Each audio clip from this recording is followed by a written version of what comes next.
बोलो माँ मेरी सचियां जोता वाली माता तेरी सदाई। बोल साचे दरबार की। सभी भक्तों को जय माता की। जय श्री राम, जय श्री कृष्ण, जय श्री राधे। कि देखिए इस समय ग्रीष्म नवरात्रि का परम पावन परम पवित्र समय चल रहा है। ये समय है साधना अर्जित करने का, शक्ति अर्जित करने का, भगवती की कृपा प्राप्त करने का। इसमें हम कई तरह से माँ भगवती की साधना कर सकते हैं। मंत्र के द्वारा, साधना के द्वारा, पाठ के द्वारा, उपवास के द्वारा, जिसको कहते हैं व्रत। व्रत उपवास माने उप समीपे वासः, जो माँ भगवती के समीप हमको लाता है उसको कहते हैं उपवास। तो उपवास जो है कई तरह के होते हैं। कई लोग तो एक ही लौंग से पूरे 9 दिन उपवास कर लेते हैं। कई लोग केवल जलपान करके उपवास करते हैं। कई पवन छक होकर के उपवास करते हैं, कुछ भी नहीं खाते हैं, केवल पवन पीते हैं। तो ये सब साधना में आता है। अब भगवती माँ की जो है त्रिगुणात्मिका शक्ति के द्वारा साधना और इनका जो है पाठ या पूजा की जाती है। त्रिगुणात्मा क्या है? सतोगुण, रजोगुण, तमोगुण।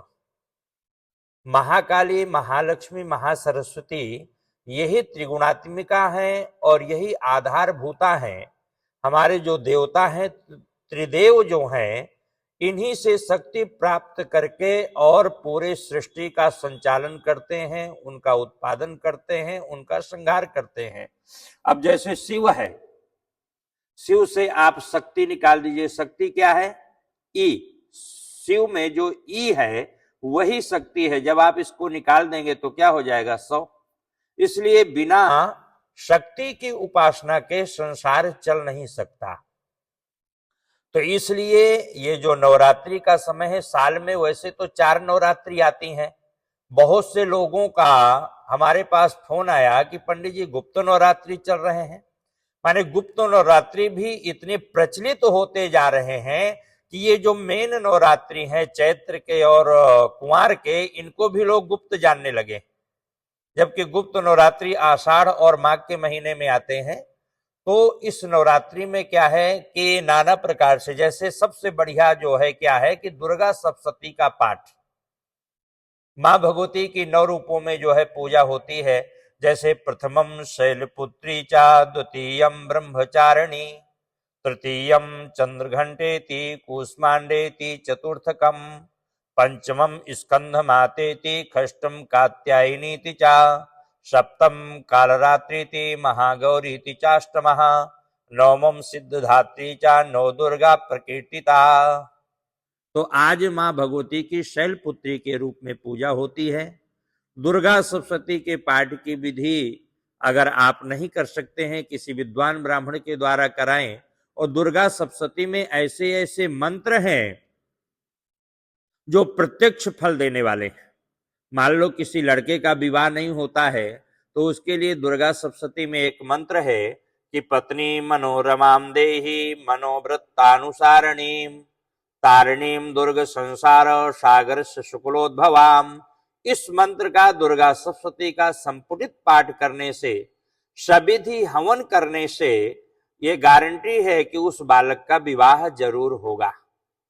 मान लो किसी लड़की का विवाह नहीं होता है तो कात्यायनी महामाये महायोगिन्यधीश्वरी नंद गोप सुतम देवी पतिम ते कुरुते नमः।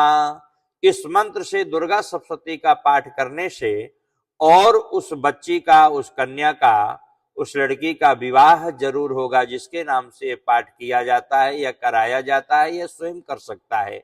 उसी प्रकार से बहुत से ऐसे मंत्र हैं जिनका संपुटित पाठ करके और साधना के द्वारा कार्य की सिद्धि की जाती है। जैसे कोई आदमी बीमार है तो उसके लिए बहुत से लोग महामृत्युंजय का पाठ करते हैं, लेकिन दुर्गा सप्तशती में एक बहुत सटीक मंत्र आया है कि रोगान शेषान अपहंसि तुष्टा रुष्टा तु कामान सकलान भीष्टान त्वामा सीतानाम न विपन्नराणाम त्वामाश्रिताः श्रेतां प्रयान्ति। इस मंत्र का संपुटित पाठ करके और रोग की निवृत्ति की जा सकती है।